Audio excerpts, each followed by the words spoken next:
नमस्कार, आपका बात 25 में स्वागत है और बात 25 में हम बात करने वाले हैं आज स्टॉक मार्केट की और उसके साथ बातचीत करने के लिए श्री शशांक भारद्वाज जो जाने-माने स्टॉक एक्सचेंज के एक्सपर्ट हैं। तो उनसे हम बात करते हैं कि पिछले दिनों में क्या परिस्थिति रही है और आगे क्या रहेगी।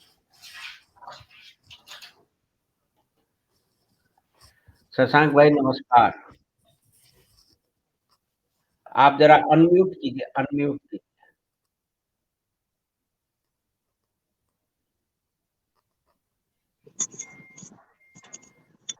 तो शशांक नमस्कार। भाई आपका स्वागत है बात 25 में। तो स्टॉक मार्केट के बारे में जो परिस्थितियां पिछले 2 हफ्ते में रही हैं, कुछ पिछले समय की स्थिति से आगे बढ़ा है।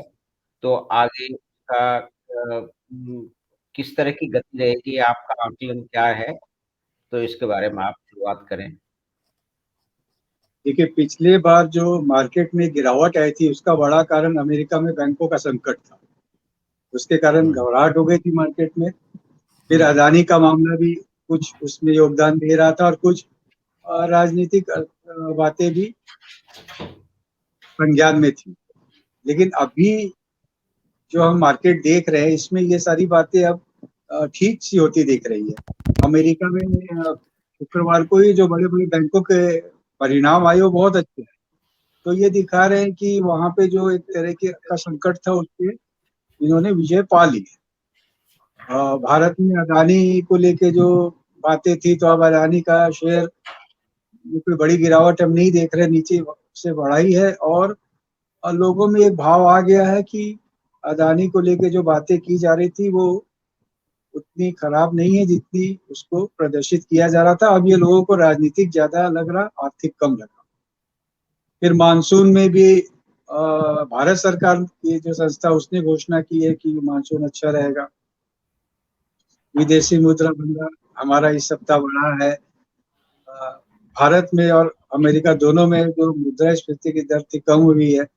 तो जितने मैक्रो कारक जो आपके कुछ दिनों पहले नकारात्मक लग रहे थे अब या तो सकारात्मक हो गए हैं या न्यूट्रलाइज हो गए। इन परिस्थितियों को देख के लगता है कि आने वाला समय भी मार्केट के लिए बहुत अच्छा ही रहना चाहिए। जब भी थोड़ी बहुत गिरावट मिले हम शेयरों में खरीदारी कर सकते हैं। ये इस बात का ध्यान रखना होगा कि कौन से शेयर अच्छे हैं, किनके फंडामेंटल अच्छे हैं और कौन ऐसे क्षेत्रों का प्रतिनिधित्व करते हैं जहां पे आने वाले दिन में एक अच्छा उछाल देखा जा सकता जी। तो इसमें कौन से सेक्टर रहेंगे या कि उसमें उसमें आपका क्या आकलन है और उसके बाद में कौन से स्पेसिफिक अगर आप वो बता सकें कि कौन से शेयर रहे? है। अगर हम क्षेत्र विशेष की बात करें तो रेलवे के शेयर अच्छे लगते हैं, पीएसयू शेयर्स अच्छे लगते हैं और डिफेंस के शेयर अच्छे लगते हैं, रक्षा क्षेत्र। उसका कारण ये है कि रेलवे में अब एक नई शुरुआत हुई है। उसमें ऑर्डर बहुत अच्छे आ रहे हैं, बहुत आधुनिकीकरण हो रहा है। रेलवे की जो दो चार कंपनियां बहुत अच्छा कार्य कर रही है, उनके आर्थिक परिणाम बहुत अच्छे आ रहे हैं। तो उसके आधार पे वो सारे शेयर आकर्षक लग रहे हैं। वैसे ही पीएसयू शेयर्स में ऐसे ही पीएसयू शेयर्स अपने फंडामेंटल का पूरा उनको मूल्य मिलता नहीं है, थोड़े नीचे ही रहते हैं और अभी की गिरावट में और आकर्षक हो गए थे। और सबसे बड़ी बात पीएसयू शेयर्स में ये हुई है कि जो लैंड मोनेटाइजेशन की सरकार ने बात की है तो अधिकांश पीएसयू शेयरों के पास बड़ी भूमि है। अगर उस भूमि का सदुपयोग हो, उसको लेके अगर एक वैल्यूएशन क्रिएट हो तो आगे चल के ये पीएसयू शेयर्स काफी अधिक बढ़ सकते हैं। और अगर आप इनका पी रेशियो देखें तो वो बहुत ही न्यायोचित है। तो एक तो डिफेंस हो गए, एक पीएसयू हो गए। डिफेंस की जब हम बात करते हैं तो आश्चर्यजनक रूप से भारत एक रक्षा के क्षेत्र में बड़ा अच्छा कार्य कर रहा है। हम हथियारों का निर्यात करने लगे हैं, बहुत से हथियार देश में बनाने लगे हैं और हथियार उद्योग पूरे विश्व में एक प्रमुख उद्योग है। लोग तो ये मानते हैं कि अमेरिका को हथियार उद्योग ही चलाता है अमेरिकी अर्थव्यवस्था में। तो ये सब बात को देखते हुए ये 3 सेक्टर्स में अच्छे लगते हैं। अगर हम शेयर की स्पेसिफिक बात करें तो रेलवे में रेलटेल अच्छा लगता है, इरकॉन अच्छा लगता है, राइट्स अच्छा लगता है। अगर हम डिफेंस में जाए तो भारत इलेक्ट्रॉनिक है, भारत डायनेमिक्स है, और छोटी छोटी रक्षा क्षेत्र की कंपनियां हैं। और पीएसयू में जाए तो जो पीएसयू बैंक्स है वो अच्छे लगते हैं। साथ में हुडको जैसी कंपनियां जहाँ पे बहुत ज्यादा वृद्धि की संभावना है, वो सब अच्छे लगते हैं। लेकिन कुल मिला के ये हम कह सकते हैं कि बाजार में जो मंदी की अवधारणा थी वो अब धीरे धीरे समाप्त हो रही है। और अगर हम तेजड़िया मंदड़ियों का जो एक युद्ध चलता है उसमें भी बहुत दिनों के बाद तिजड़ियों का पलड़ा भारी लगता है। उसको आप ऐसे समझ सकते हैं कि साप्ताहिक कटान फ्यूचर एंड ऑप्शन के सौदों के दिन, या जो मासिक कटान हुआ था उस दिन भी बाजार सकारात्मक बंद हुए। अगर कोई सेलिंग आए भी तो उसको बचा के बाजार ऊपर ही गए। तो ये दिखाता है कि अब मंदड़िए हंस रहे हैं और तेजड़िए अब शक्तिशाली होके अपने भावों पे सौदों को ले जा रहे हैं। ये बाजार में तेजी के लिए बहुत ही अच्छा संकेत है। एक कुछ पढ़ने को मिल रहा है, कुछ एक्सपर्ट बता रहे हैं कि इंटरनेशनल जो फंड हैं वो दोबारा भारत की तरफ आने लगे हैं। तो उस तरह का भी कुछ आपको परिस्थिति लग रही है? बिल्कुल। और भारतीय शेयर बाजार अपनी ग्रोथ रेट के कारण सबसे आकर्षक बाजार है। अभी भी दुनिया में सबसे तेज गति से बढ़ने वाली अर्थव्यवस्था है। अभी भी शेयर बाजार का यहाँ पर्याप्त विस्तार नहीं हुआ है, निवेशक उतनी बड़ी संख्या में बने नहीं है। तो यहाँ पे 5 टाइम्स विस्तार की संभावनाएं अभी भी बची हुई है। ऐसे में विदेशी निवेशक अगर ये देखेंगे कि भारत में इतनी बड़ी वृद्धि की संभावना है तो यहाँ पैसा लगाएंगी। और दूसरी बात है कि इस संकट काल में भारत ने अच्छा प्रदर्शन किया। बैंक के में कोई भारत में कोई बड़ी दुर्घटना नहीं देखी गई, बैंकिंग व्यवस्थाएं अच्छे से काम कर रही थी। तो अगर जो पिछला संकट आया जो विश्व में एक संकट बैंकों को लेके था, उसमें भारत के बैंकों ने या भारतीय अर्थव्यवस्था ने जैसा प्रदर्शन किया तो वो उन विदेशी निवेशकों का भी आत्मविश्वास बहुत बढ़ाने वाला है। तो वो यहाँ पैसा लगाएंगे ही लगाएंगे।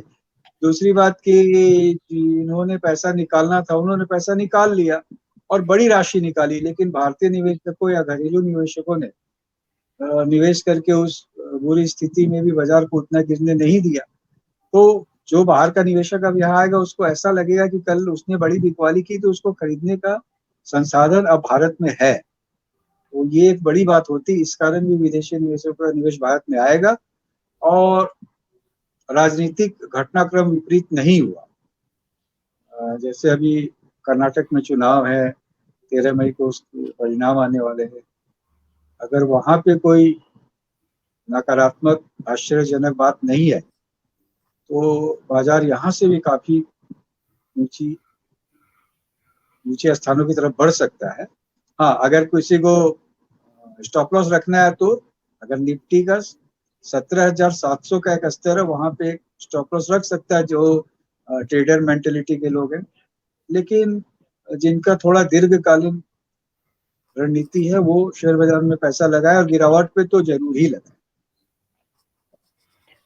तो एक जो शशांक भाई, जो मेन बात है कि जो बैंकों के पिछले पिछले 1 साल में जो बम्पर उनको मुनाफा हुआ है, और चाहे स्टेट बैंक हो या दूसरे भी जो पब्लिक सेक्टर बैंक की हम बात करें, कि पहले एक परिस्थिति ये थी कि जितने भी जो कॉर्पोरेट हाउसेस थे वो लोन लेने के लिए प्राइवेट के पास चले गए थे, क्योंकि पब्लिक सेक्टर को कुछ दूसरी परिस्थितियों में कुछ दूसरे लोगों को लोन देने की मजबूरी होकर हुआ करती थी।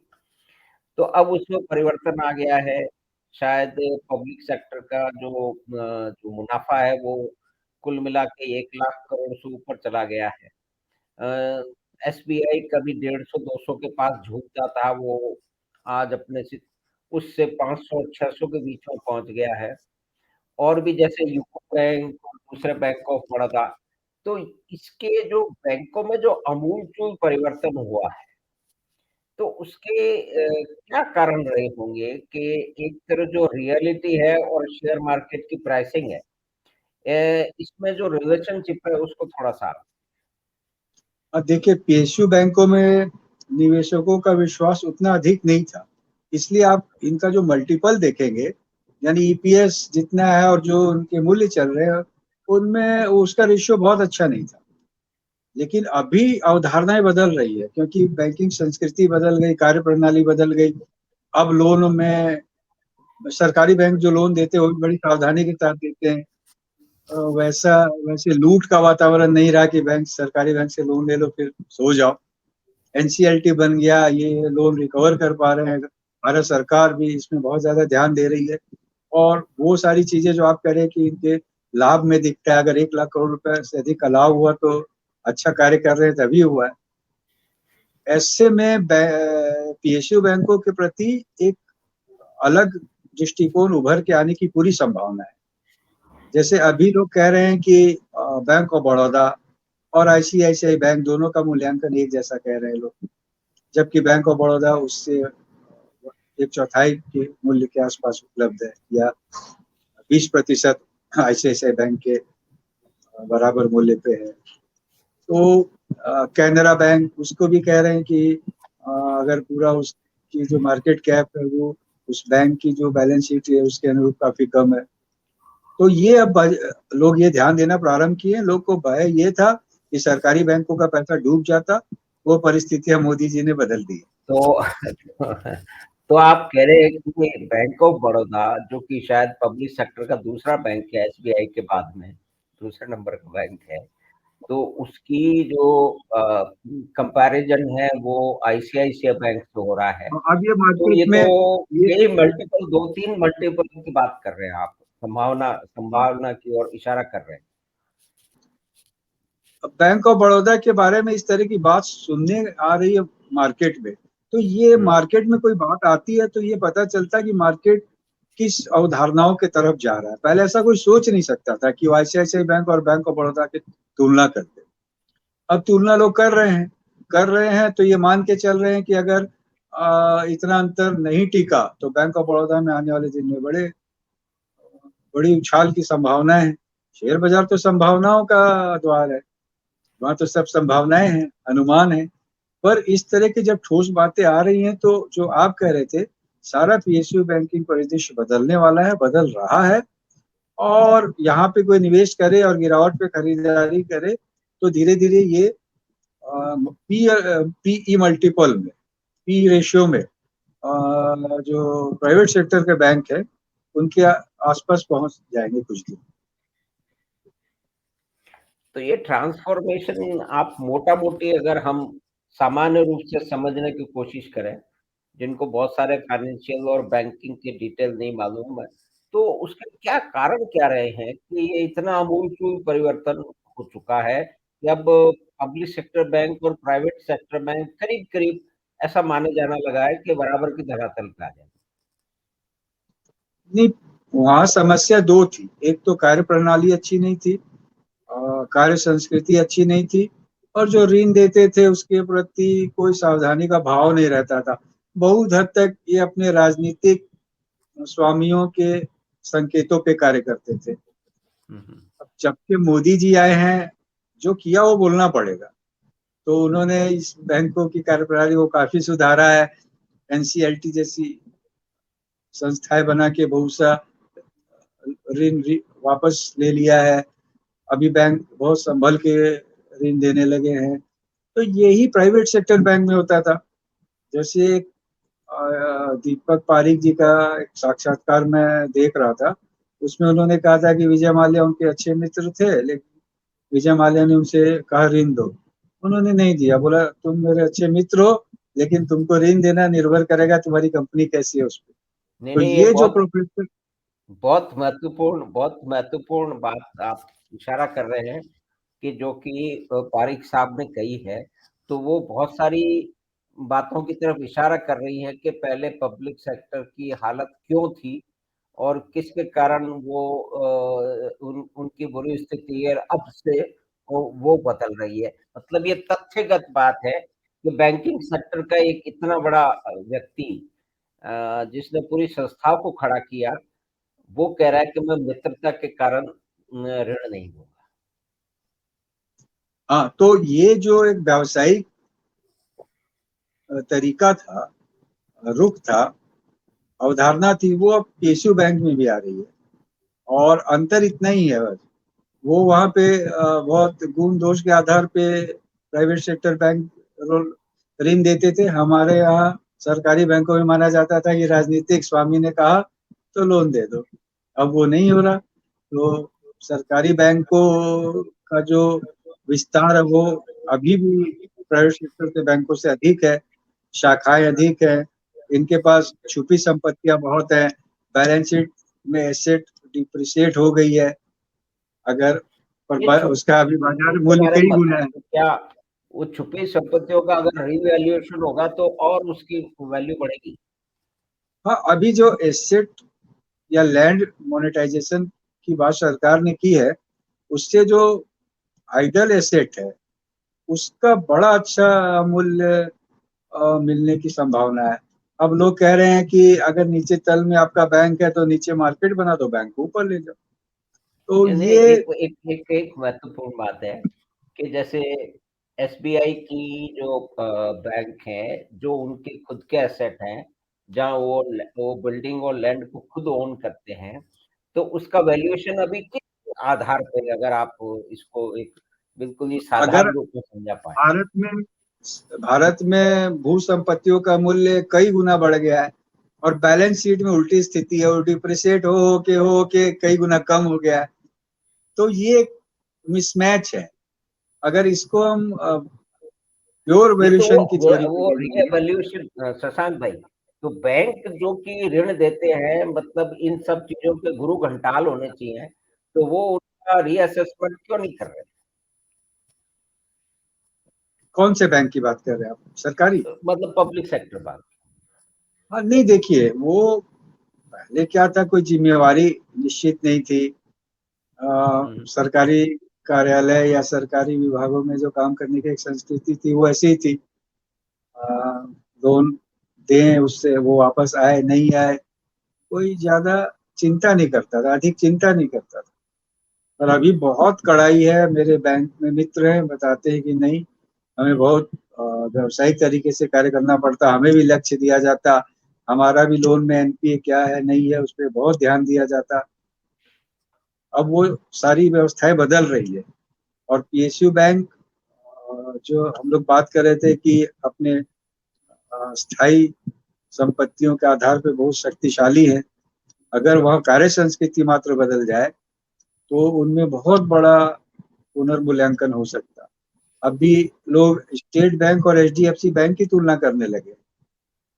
लोग कहते हैं कि स्टेट बैंक इतना क्वार्टर में पैसा बना रहा, त्रिमाही पैसा बना रहा, तो उसका मूल्य एचडीएफसी बैंक के मूल्य से, जिसको हम मूल्य की जब हम बात करें तो ये नहीं बोले कि एचडीएफसी बैंक 1600 या 500, दोनों के मार्केट कैप में जो अंतर है, बाजार पूंजीकरण में, उसमें वो लोग अब कहने लगे कि इतना अंतर नहीं चलना चाहिए।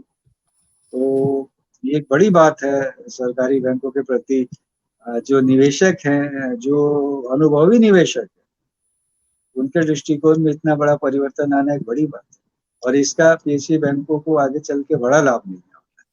लेकिन आप एक बात, मेरी जिज्ञासा ये है कि पीएसयू बैंक के जो एसेट्स हैं, उनका रीवैल्यूएशन बाकी है, जो कि मेरे ख्याल में उनके जो एसेट हैं वो 4-5 गुने हो सकते हैं मार्केट वैल्यू से, ऐसा हम एक आकलन करें।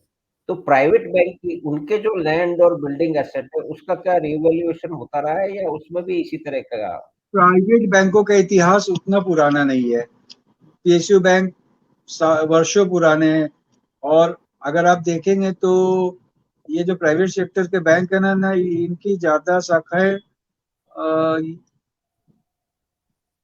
किराए वाली है, यानी ये रेंट हम्म। पे लेके अपने ऑफिस से हम्म। चलाते हैं। हम्म। जबकि पीएसयू बैंक में आप जाएंगे, अगर कोई अध्ययन करे तो बड़ी रोचक जानकारी सामने आ सकती कि उनके जितने संपत्तियां हैं, अधिकांश उनके अपनी संपत्तियां और राष्ट्र के प्रमुख स्थलों पे, हाँ। नगर के प्रमुख स्थलों पे। तो तो इसके वो आप इसके क्या कुछ ऐसा ऐसी प्रक्रिया आरंभ हो चुकी है कि ये रिवैल्यूएशन करेंगे अपने लैंड और बिल्डिंग एसेट का और उससे उनकी बैलेंस शीट में बिल्कुल ही आमूल-चूल परिवर्तन हो जाएगा?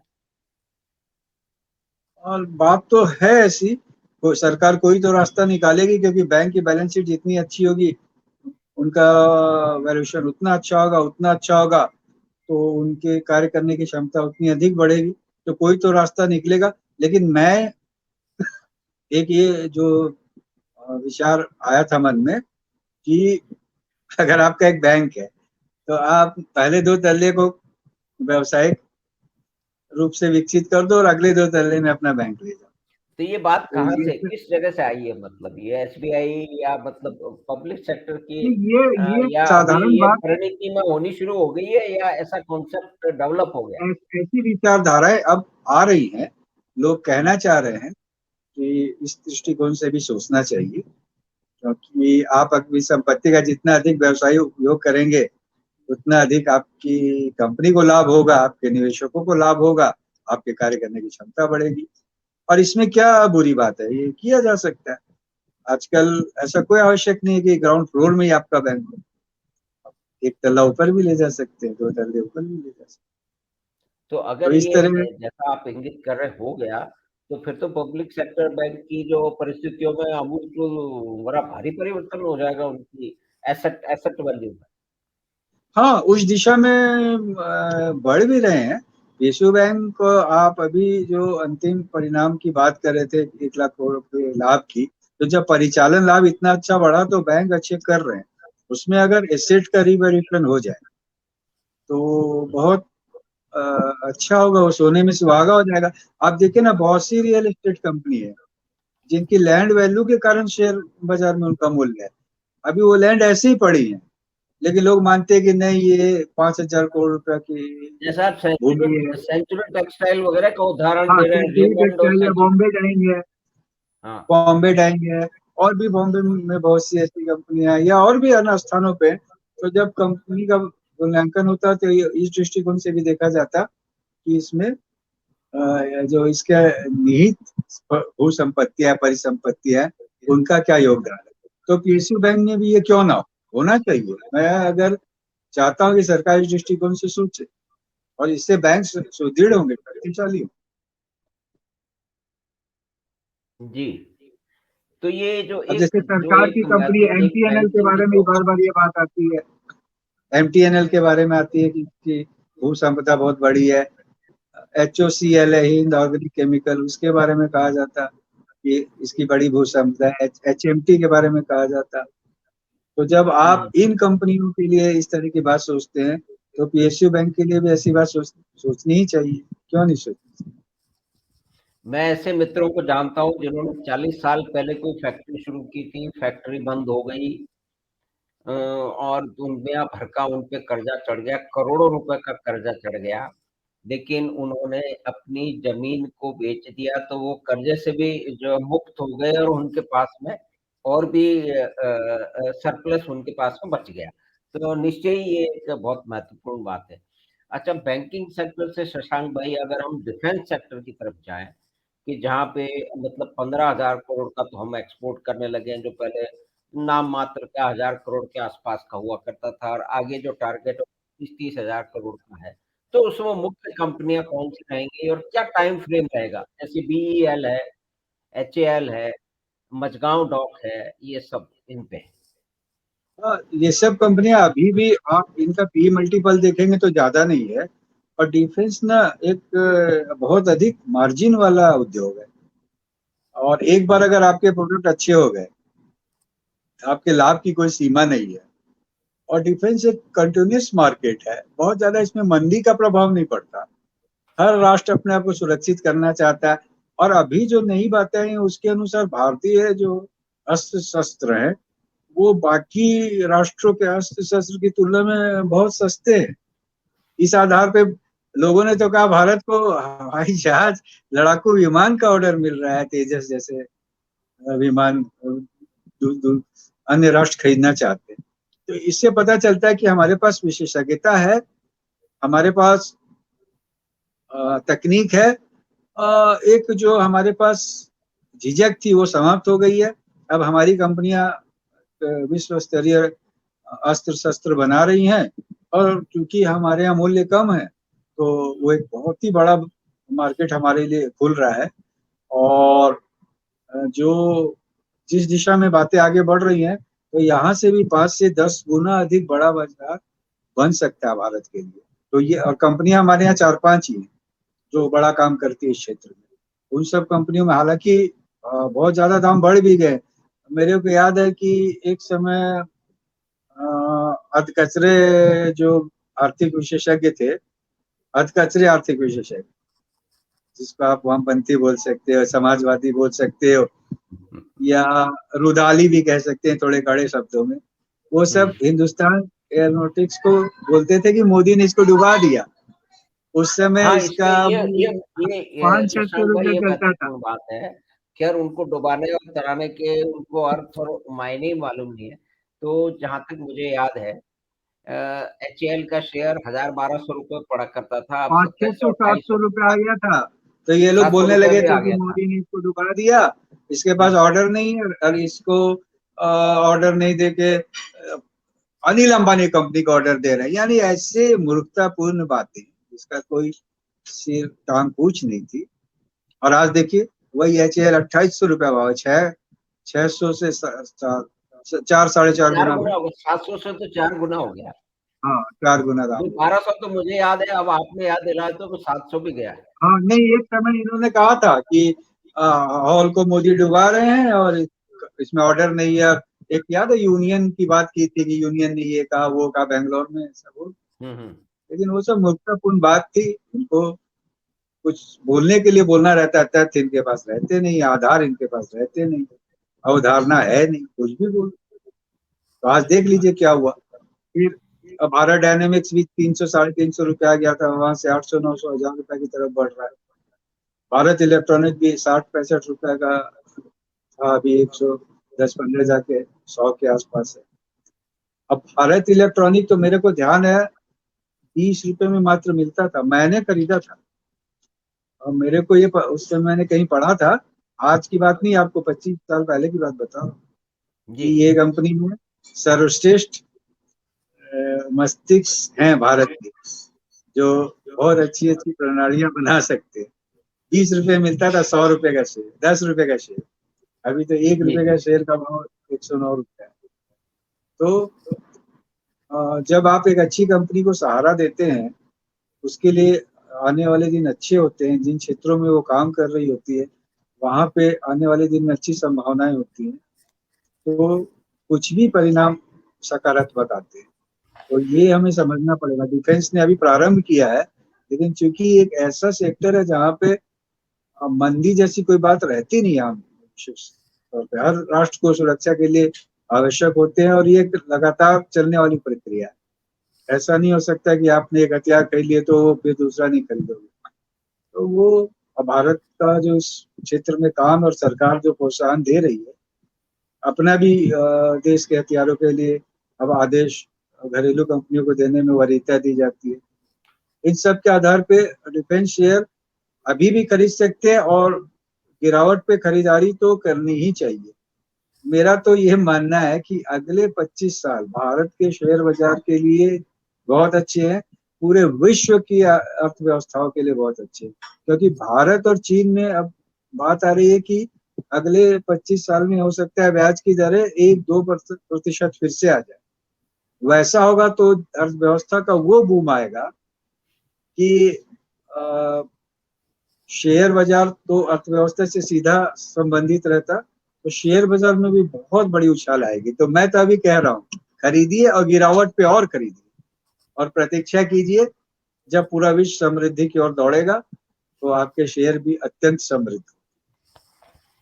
तो ठीक है शशांक भाई, ये जो मुख्य रूप से हमने बातचीत की, तो आगे के हफ्ते में भी जैसे आप बता रहे हैं कि उसी तरह से जो आगे बढ़ने का सिलसिला है, वो विभिन्न कारणों से भारत की अर्थव्यवस्था को बढ़ने से बैंकिंग सेक्टर की बहुतायत से, डिफेंस के और दूसरे भी क्षेत्र हैं जिसमें केमिकल है, स्टील है, मेटल है, उसके बाद में फिर बाद में चर्चा करेंगे।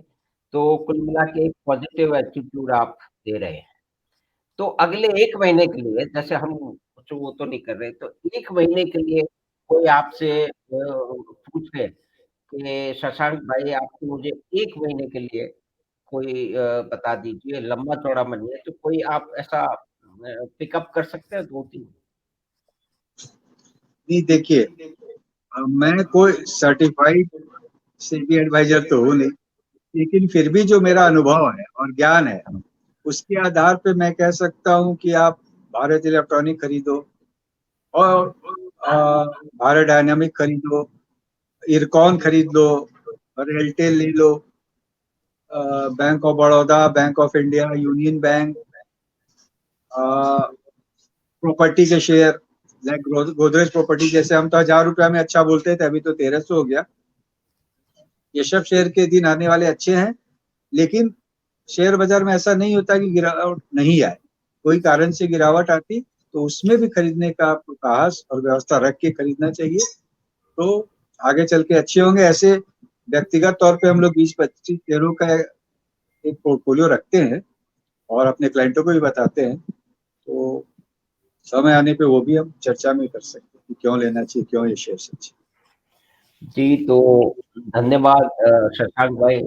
हमने एक वीकली है, शशांक भाई का सहयोग रहेगा तो हम इस बारे में बातचीत करते रहेंगे। कोई विशेष परिस्थितियाँ बनेंगी, तो उसके बारे में भी शशांक भाई से राय रह के हम उस पे बातचीत करेंगे। तो आपका बहुत-बहुत धन्यवाद शशांक भाई और फिर आपसे मिलेंगे और इस प्रक्रिया को जारी रखेंगे। धन्यवाद। ठीक है।